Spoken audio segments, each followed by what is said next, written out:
Assalamualaikum warahmatullahi wabarakatuh. Innal hamdalillahi nahmaduhu wa nasta'inuhu wa nastaghfiruh wa na'udzu billahi min syururi anfusina wa min sayyiati a'malina. May yahdihillahu fala mudhillalah wa may yudlilhu fala hadiyalah. Asyhadu an la ilaha illallah wahdahu la syarikalah wa asyhadu anna Muhammadan abduhu wa rasuluh. Allahumma sholli ala sayyidina Muhammad wa ala ali sayyidina Muhammad kama sholaita ala sayyidina Ibrahim wa ala ali sayyidina Ibrahim wa barik ala sayyidina Muhammad wa ala ali sayyidina Muhammad kama barakta ala sayyidina Ibrahim wa ala ali sayyidina Ibrahim fil alamin innaka Hamidum Majid. Rabbi shrah li sadri wa yassir li amri wahlul 'uqdatam min lisani yafqahu qawli amma ba'du. Hadirin hadirat jamaah kaum muslimin wal muslimat yang dirahmati oleh Allah Subhanahu wa taala. Kali ini kita akan bahas zikir-zikir yang ada waktu pagi dan petang, yang mana zikir-zikir kali ini pembahasannya kita masuk di part yang kelima, ya, bagian yang kelima.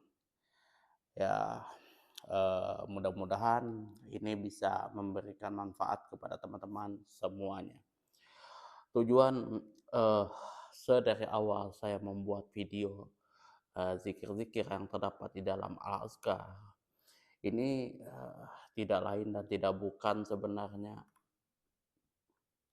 banyaknya beredar video-video apa ya, masalah ibadah, masalah fiqh dan lain sebagainya yang eh saya rasa sudah bercampur dengan khurafat atau ya mungkin lebih dari itu berbau dengan bid'ah-bid'ah. Ya, apatah lagi kalau misalkan sampai itu masuk kepada bid'ah dolalah gitu kan. Yang mana yang saya lihat itu kalau yang kebelakangan ini banyak dibungkus dengan apa namanya ya, bahasa-bahasa tasawuf lah kayak gitu kan.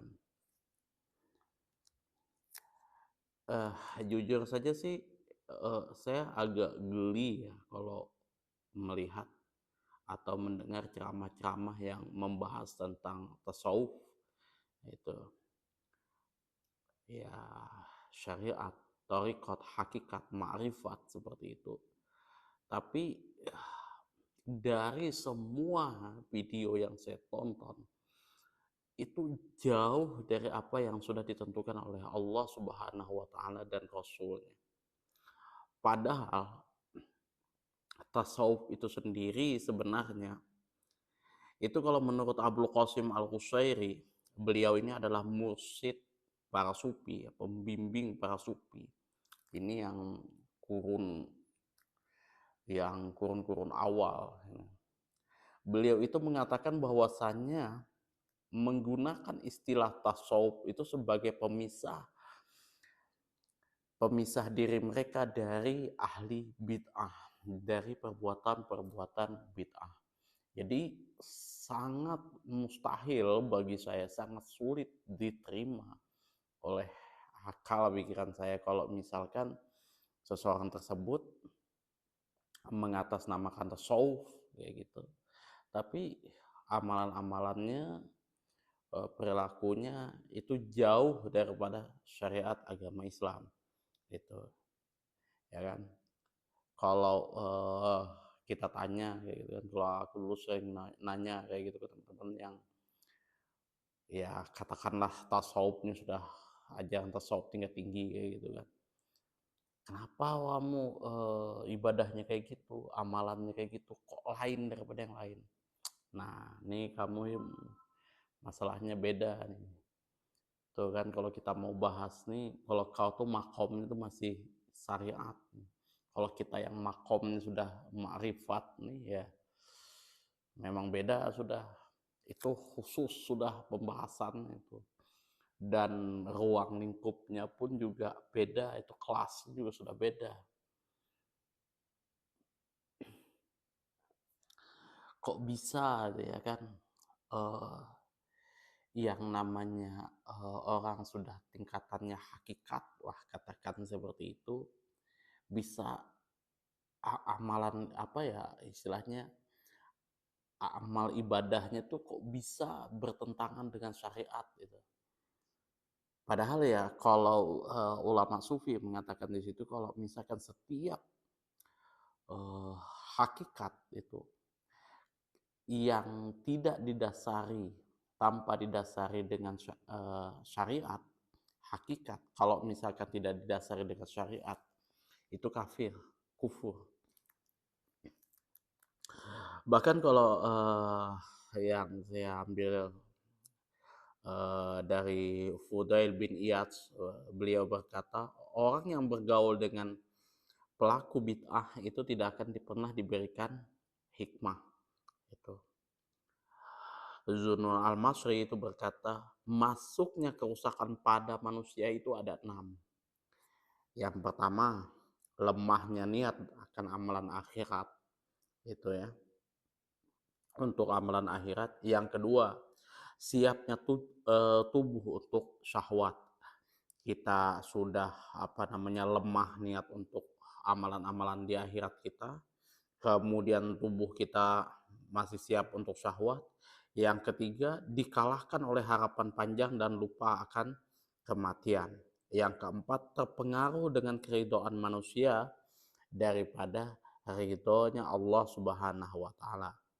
Yang kelima di sini adalah mengikuti hawa nafsu dan meninggalkan sunnah Nabi Shallallahu Alaihi Wasallam. Yang keenam, menjadikan kesalahan ulama salaf sebagai dalil mengubur sejarah hidup mereka.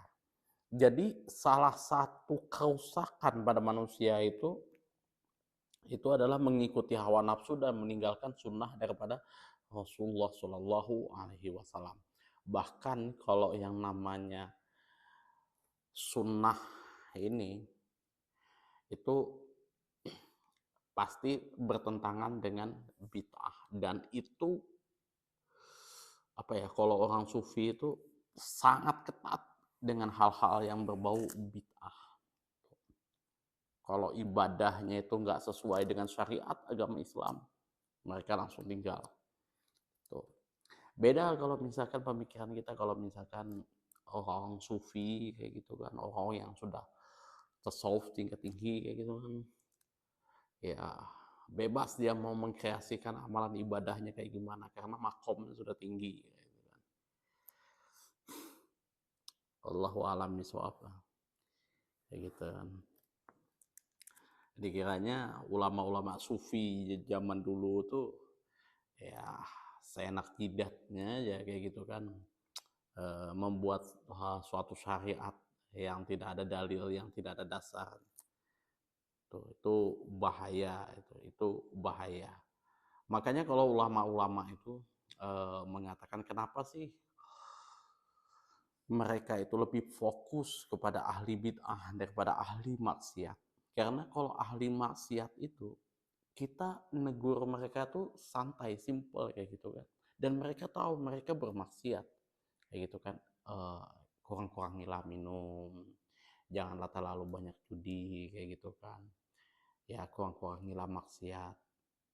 Enak ya, aku nih ya itu bang belum, masih ya, berat masih ya kan, masih terpengaruh di sini sini sini sini itu. Tapi mereka nggak pernah mengatakan mereka itu lagi mendekatkan diri kepada Allah lagi, enggak kayak gitu. Mereka sadar kayak gitu, tinggal pelan-pelan mereka dapat hidayah untuk hijrah itu ya itulah. Tapi kalau misalkan ahli bid'ah ini repot urusannya gitu kan, itu loh salah itu kan, amalannya yang diamalkan oleh Rasulullah Shallallahu Alaihi Wasallam nggak kayak gini, tapi mereka jawabnya lain gitu, gitu kan. Ada dalilnya juga, yang mana dalilnya itu hanya bergantung kepada ayat-ayat yang umum yang ada di Al-Quran sama hadis, terus mereka amalkan sesuka hati mereka kayak gitu, yang itu Itu enggak sama sekali kayak gitu. Itu bukan daripada ajaran yang sudah menjadi ketentuan ada di dalam syariat agama Islam. Itu ya. Itu yang pelik kan. Gitu. Apalagi kalau sudah berbicara masalah sholat dalam pandangan makrifat itu, wah, wallahu alam bisawab, sudah sakit kepala sudah gitu. Sakit kepalanya bukan apa sih, bukan kita tuh capek belajar meneliti hukum apa segala macam, pelik gitu loh. Yang mana itu semua itu dalil Al-Quran dan hadis itu sedikit, tapi ro'yunnya itu pemahamannya Arab anu tuh ya sudah melenceng jauh kayak gitu. Melenceng jauhnya itu ya bukan dari sisi akidah masih benar, mereka itu akidah masih benar, syariat itu ya masih lah itu, cuman ada beberapa yang itu tuh nggak apa yang itu tuh nggak gini loh, gitu kan, nggak gini loh yang disyariatkan. Tapi ya karena akal mereka itu, ya di akal kita juga benar, ya benar bagi mereka. Itu yang pening, pening. Apalagi kalau sudah berbicara masalah kuburan para wali, gitu kan, berziarah ke kuburan wali itu. Ya nggak ada masalah sih sebenarnya kalau kita berziarah ke makam para wali itu kan. Kita apa ya? Kita mengingat mati di situ. Kita belajar lagi apa kita ini lagi bisa lebih tahu lagi hazanah apa ya ulama-ulama zaman dulu kan. Oh, di sini loh ulama zaman dulu itu ada dulu dia pernah menyebarkan agama Islam apa segala macam. Oke kalau itu kayak gitu kan kita memohonkan ampun ya atas dosa-dosa beliau, semoga amal ibadahnya apa diberi apa diterima oleh Allah Subhanahu wa taala. Itu nggak ada masalah itu ya. Tapi ya kalau sudah potong sapi di situ atau potong kambing, potong ayam di situ, kepalanya ditanam di dalam, terus benazar, minta hajat ini dan itu kan. Lambat laun budaya-budaya kayak gitu tuh akan jatuh kepada kesyirikan. Memang betul yang disampaikan oleh uh, siapa lupa saya itu Ibnul Jauzi Al-Baghdadi di dalam kitab Talbisu Iblis. Iblis itu menggoda manusia itu dia step by step. Salah satu celah masuknya dia supaya manusia itu syirik, yaitu melakukan hal-hal yang berbau bid'ah. Itu dia. Nggak mungkin bukan nggak mungkin sih, bukan aturan mainnya deh, cara mainnya yang kasar langsung. Yuk syirik yuk, enggak begitu. Yuk maksiat kayak gitu kan, langsung mantap-mantap, enggak.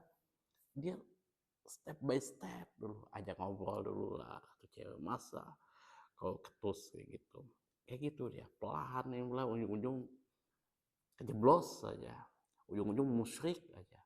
Ya, teman-teman bisa cek di dalam kitab Talbis Iblis itu dibahas yang pertama kali di situ bid'ah. Jadi kalau misalkan kita yang namanya agama Islam itu cinta akan Rasulullah Shallallahu Alaihi Wasallam, senang dengan sunnah-sunnah Rasulullah Shallallahu Alaihi Wasallam, tapi tidak suka dengan yang namanya bid'ah ini tadi, ya, ya bagaimana kita mempelajari bid'ah ini tadi, tercelanya bid'ah ini tadi. Nah tuh repot sudah itu. Dengan alasan tasawuf itu ya mohon maaf kalau saya bilang itu tarau sudah. Lanjut ke hadis 222 yang ada di dalam kitab Al-Azkar bab zikir pagi dan petang. Wa fi sunani Abu Dawud, dan kami telah meriwayatkan di dalam kitab Sunan Abu Dawud an ba'di banati Rasulillah sallallahu alaihi wasallam radhiyallahu anhunna, dari sebagian putri Rasulullah sallallahu alaihi wasallam, semoga Allah meridhoi atas mereka. Anan Nabiya sallallahu alaihi wasallam, sesungguhnya Nabi sallallahu alaihi wasallam, kana yu'allimuha kana yu'allimuha fayaqul, yang mana Rasulullah sallallahu alaihi wasallam itu mengajari putri beliau, yang mana beliau ini bersabda, quli hina tusbihina, katakanlah oleh kalian ketika datang pagi hari. Subhanallah wa bihamdihi, maha suci Allah dan segala puji atasnya. La quwata illa billah, tidak ada kekuatan kecuali atas izin Allah. Masya Allahu kana, segala sesuatu yang dikehendaki oleh Allah subhanahu wa ta'ala pasti akan terwujud. Wa malam yasha, dan sesuatu yang tidak dikehendaki Allah subhanahu wa ta'ala lam yakun, maka tidak akan terwujud. A'lamu, saya meyakini, anallaha ala kulli syai'in qadir, bahwasanya Allah maha kuasa atas segala sesuatu. Wa anallaha, dan sesungguhnya Allah qad ahata, maha mengetahui, bikulli syai'in ilma, segala sesuatu secara menyeluruh. Fa innahu man qalahunna, maka barang siapa yang membaca ketika hina yusbihu, ketika pagi hari, hufidha hatta yumsiya, maka dia akan dilindungi sampai sore hari. Wa man qalahunna hina yumsi, barang siapa yang membacanya ketika sore hari, hufidha hatta yusbiha, maka akan dilindungi sampai pagi hari ya. Bacaannya adalah subhanallah wa bihamdi, la quwata illa billah, masyaallahu kana, wa man lam yasha lam yakun, a'lamu anallaha ala kulli syai'in qadir, wa anallaha qad ahata bi kulli syai'in ilma. Itu kalau misalkan dibaca di sore hari, di pagi hari, maka Allah akan menjaga kita di sore hari. Barang siapa yang membaca di sore hari, maka Allah akan menjaga kita sampai pagi hari. Itu ya. Kemudian wa fi sunani Abu Dawud, dan kami telah meriwayatkan di dalam kitab Sunan Abu Dawud, an Abi Sa'id al-Khudri, dari Abu Sa'id al-Khudri radhiyallahu anhu, semoga Allah meridhoi atas beliau. Qala, yang mana beliau telah menceritakan, dakhala Rasulullah sallallahu alaihi wasallam zata yaumin al-masjidah, yang mana Rasulullah sallallahu alaihi wasallam ini telah memasuki masjid pada suatu hari. Fa iza huwa bi rajulin minal ansari, yang mana ketika itu terdapat seorang lelaki dari kalangan kaum Ansor. Yuqalu lahu, orang ini dikenal dengan Abu Umamah, itu Abu Umamah. Faqala lahu, maka di sini Rasulullah Shallallahu alaihi wasallam bertanya kepada Abu Umamah, ya Aba Umamah, wahai Abu Umamah, mali aroka jalisan fil masjidi fi ghairi waqti sholatin, mengapa saya melihat kamu sedang duduk-duduk di dalam masjid fi ghairi waqti sholatin, yang mana bukan pada waktu sholat. Qala, Abu Umamah di sini kemudian menjawab, humumun lazimatni wa duyunun ya Rasulullah, ya Rasulullah. Humumun di sini adalah kesulitan, lazimatni yang kesulitan telah menimpa saya, dan saya ini juga sedang terlilit hutang, wahai Rasulullah. Qala, maka Rasulullah Shallallahu Alaihi Wasallam bertanya kembali, afala u'allimuka kalaman iza qultalahu azhaba azhaballahu hammaka wa qada anka dainaka. Apakah engkau mau saya ajarkan suatu doa apabila kamu mengatakannya, Allah akan menghilangkan kesulitanmu dan akan melunaskan hutang-hutang darimu. Di sini, qultu, maka saya menjawab, bala ya Rasulullah, mau ya, tentu saja saya mau, ya Rasulullah.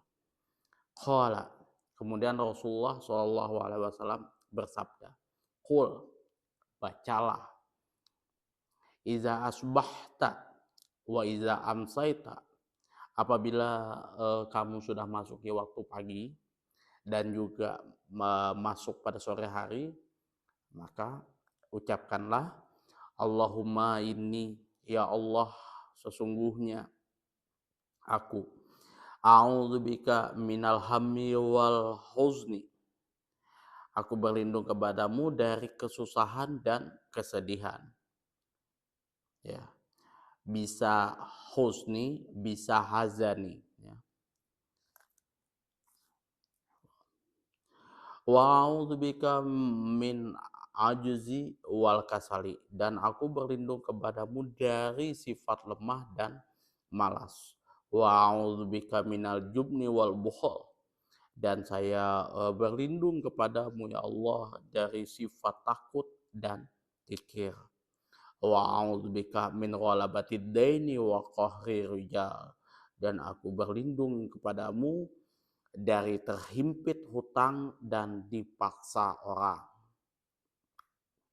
Qala, lalu di sini Abu Umamah berkata, fa'altu, aku telah mengamalkan doa-doa yang diajarkan oleh Rasulullah tadi. Fa'azhaballahu ta'ala hammi, Allah hilangkan kepadaku segala kesedihanku, wa qada'ani daini, dan Allah telah lunaskan hutang-hutang dariku. Ya. Jadi yang kita amalkan itu setiap pagi dan sore itu, Allahumma inni a'udzubika minal hamni wal husni, wa a'udzubika minal ajzi wal kasali, wa a'udzubika minal jubni wal bukhli, wa a'udzubika min ghalabati daini wa qahri rijal. Kemudian di sini lagi, warawaina, dan kami telah meriwayatkan fi kitab Ibnu Sunni, dalam kitab Ibnu Sunni, bi isnadin sahihin, dengan sanad yang sahih, an Abdurrahman ibni Abza radhiyallahu anhu qala, dari Abdurrahman bin Abza, semoga Allah meridhoi atas beliau, qala, telah berkata, karena Rasulullah Shallallahu Alaihi Wasallam, yang mana Rasulullah Shallallahu Alaihi Wasallam, iza asbaha, apabila masuk di pagi hari, qala, beliau membaca, asbahna ala fitratil Islam, kita telah menyambut waktu pagi hari,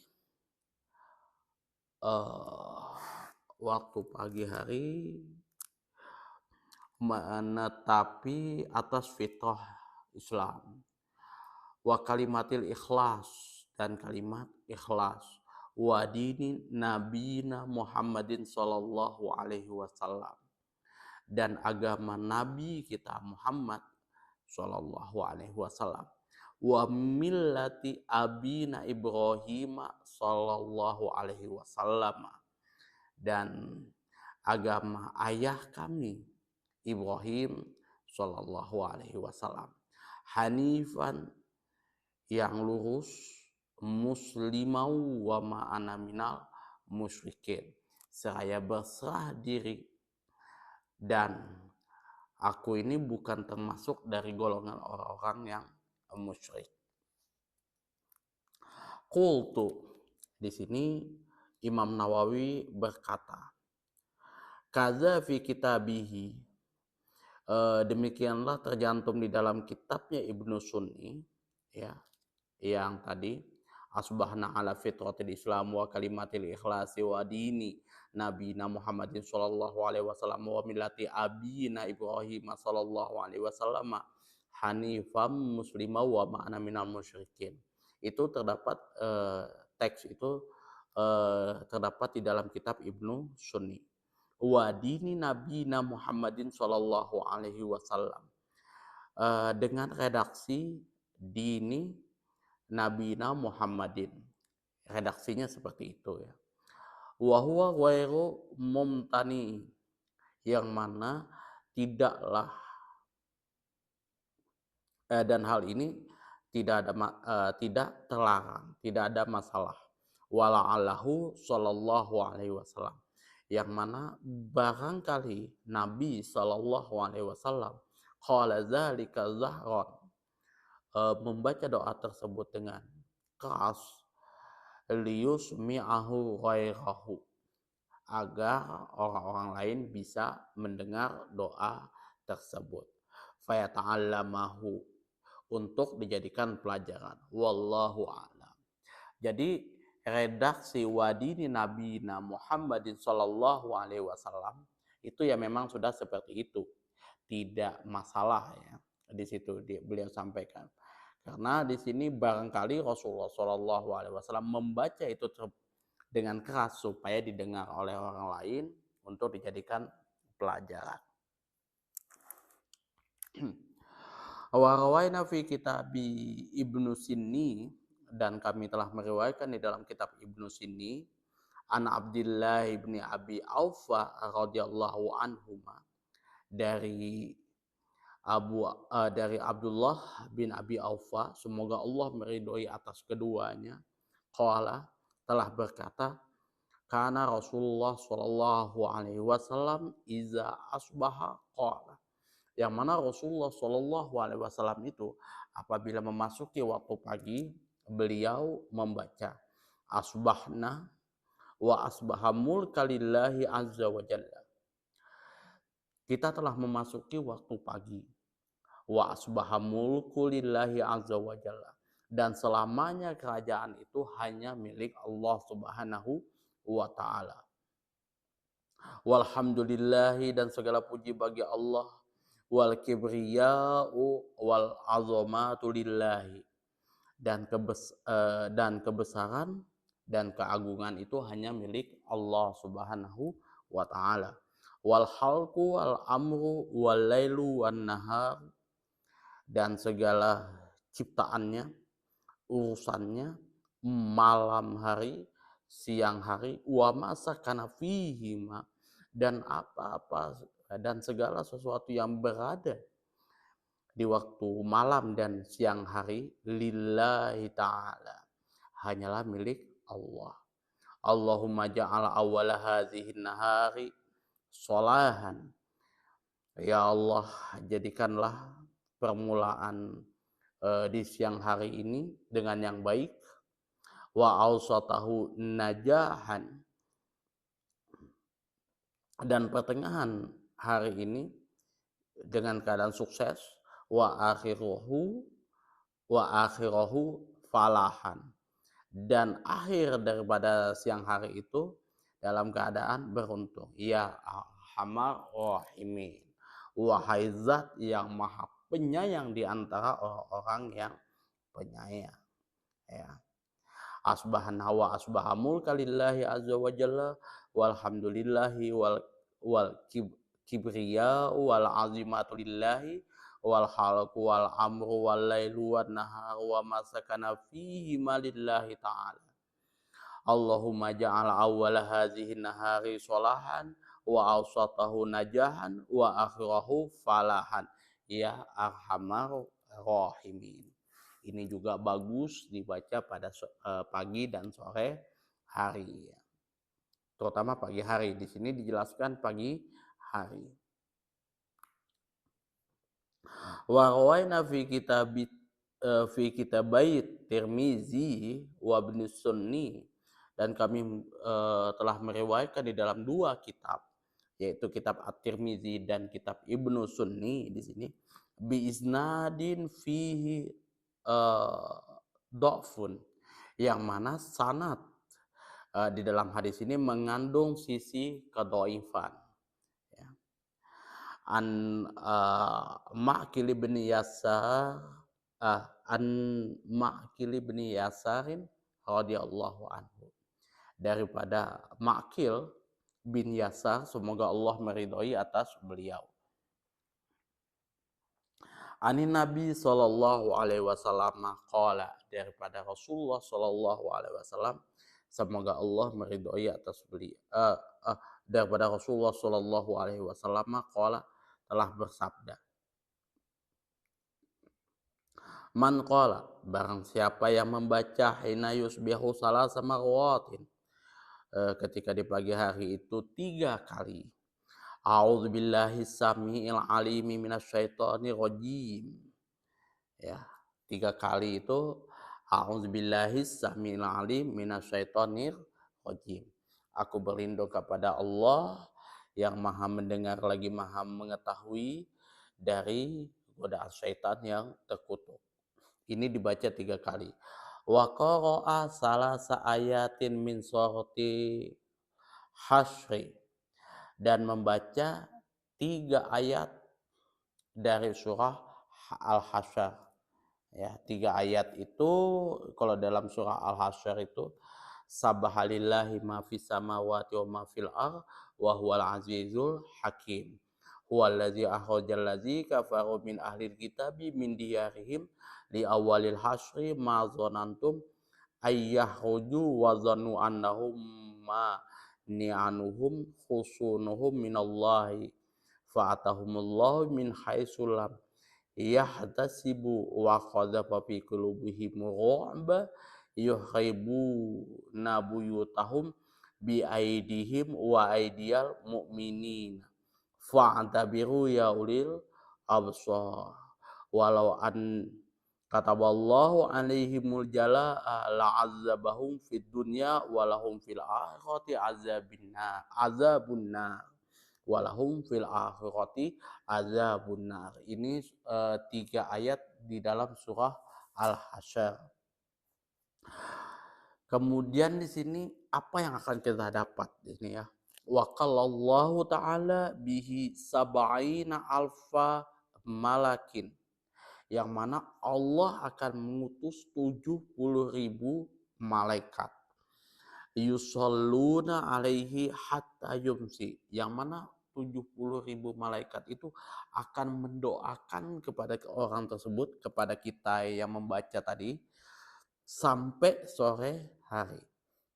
Wa in mata fi dzalikal yaum, barang siapa jika orang tersebut meninggal dunia pada hari itu, mata syahidan, maka orang tersebut akan meninggal dalam keadaan syahid. Wa man qalaha hina yumsi, barang siapa yang membaca ketika sore hari, kana bitilkal manzilah, maka orang tersebut akan mendapatkan pahala atau fadilah yang serupa, yaitu Allah utus baginya 70.000 malaikat mendoakannya sampai siang hari. Orang tersebut akan kalau meninggal itu dalam keadaan syahid pada hari itu, ya. Itu keutamaan ketika kita membaca a'udzubillahi samil alim minasyaitonir rajim. Kemudian kita baca 3 ayat di dalam surah Al-Hasyr. Nah, kita akan mendapat 70.000 malaikat yang diutus oleh Allah Subhanahu wa taala untuk berdoa kepada kita itu sampai sore hari. Kemudian apabila kita meninggal pada saat itu, maka kita akan meninggal dalam keadaan syahid. Tapi ingat, hadis ini ada beberapa sanadnya yang dinilai doif, ya, itu doif. Dan ini bisa dijadikan fadhailul amal. Ya ingat, fadhailul amal. Fadhailul amal itu artinya ini apa ya, istilahnya doif ringan lah, katakanlah seperti itu. Kalau nggak salah ini doif ringan syaratnya. Dan misal pun kita mengamalkan hadis ini, bacaan ini ya kita amalkan sebagaimana biasa seperti itu. Ya kalau misalkan memang betul hadis ini sahih atau yang memang betul Allah kasih ganjaran seperti itu ya alhamdulillah. Kalau enggak pun ya sudah, itu tidak masalah karena riwayat hadis ini sanadnya ada mengandung sisi kedhaifan ya di situ. Itu menurut penelitian Imam Nawawi di sini ya. Jadi ya kalau saya tuh kalau misalkan mengamalkan zikir-zikir atau apapun yang ada di dalam kitab An-Nawawi ini sudah nggak meragukan lagi kayak gitu kan. Itu kalau yang lain-lain daripada itu ya wallahu alam bisawab, itu kita diterima apa enggak. Kemudian ini benar apa enggak itu kan, karena ya balik lagi itu hadisnya pun kayaknya ganjil, kemudian juga nggak ada dari sisi ditelaah dari sisi manapun itu kurang begitu kuat kayak gitu. Jadi ya wallahu alam ya gitu. Ya walaupun kita percaya bahwasanya Allah Subhanahu wa taala itu uh, Maha Pengasih lagi Maha Pemurah. Tapi ya yang perlu kita ingat itu kalau Allah Subhanahu wa taala dan rasulnya tidak menyebut hal tersebut, jangan coba-coba berani menyebut ya gitu kan. Bagaimana mungkin kamu tahu Allah itu Maha Pengasih dan Pemurah bisa memberikan segala macam karunia-Nya kalau apa yang kita amalkan itu tidak sesuai dengan tuntunannya. Itu ya, tidak sesuai dengan tuntunannya. Itu. Beda kalau misalkan ya doa-doa biasa yang anggaplah bahasa Indonesia atau bahasa Arab atau bahasa apapun itu yang mana kita baca dengan pembukaan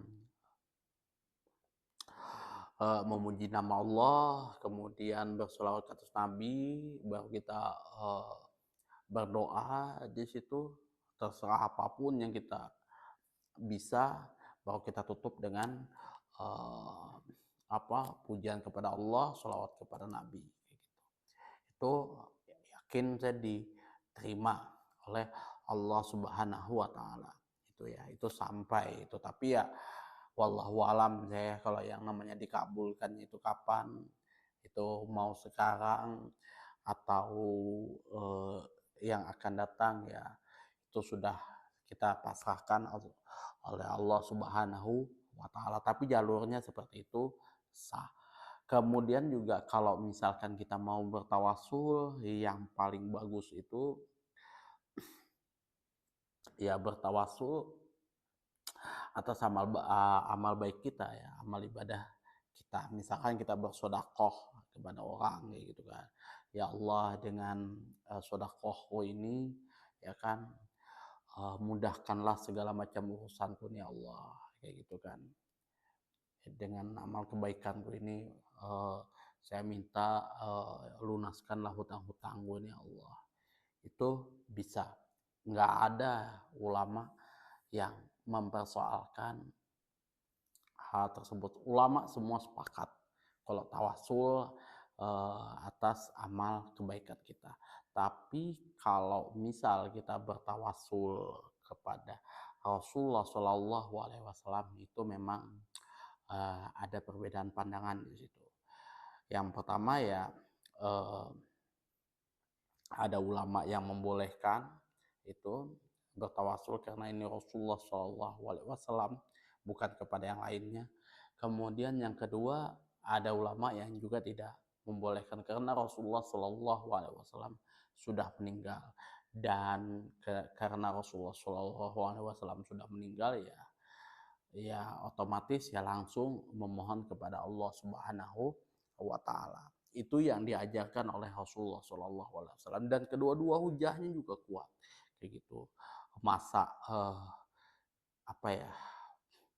Rasulullah Shallallahu alaihi wasallam mengajarkan kita untuk kesesatan kayak gitu kan, enggak begitu juga. Dan meski toh pun kita langsung berdoa kepada Allah Subhanahu wa taala, ya Allah Maha Pengampun, Allah Maha mendengar lagi Maha melihat apa yang kita doakan. Jangan pernah ada rasa pesimis kita karena kita ini apa ya, berdosa, dosa kita banyak apa segala macam, terus kita uh, malu meminta langsung kepada Allah Subhanahu wa taala.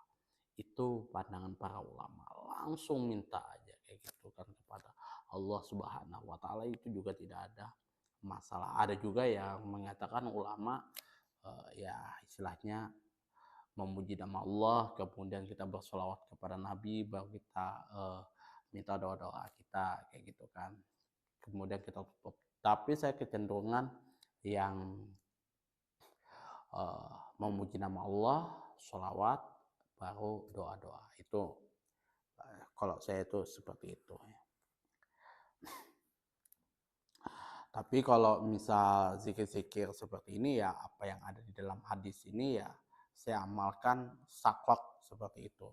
Kalau misalkan sempat saya baca semua, kalau misalkan nggak sempat ada beberapa, terutama yang nggak bisa saya tinggalkan itu Sayyidul Istighfar yang sudah kita bahas di awal pada zikir ini ya. Itu saja yang dapat saya sampaikan, kurang dan lebihnya saya mohon maaf yang sebesar-besarnya apabila ada kata-kata saya yang menyinggung hati teman-teman, tidak sesuai mungkin dengan ekspektasi teman-teman semuanya. Saya mohon maaf yang sebesar-besarnya ya. Apabila ada saran, kritikan, masukan, dan juga pertanyaan, silahkan teman-teman atur di kolom komentar. Wabillahi taufiq wal hidayah. Assalamualaikum warahmatullahi wabarakatuh.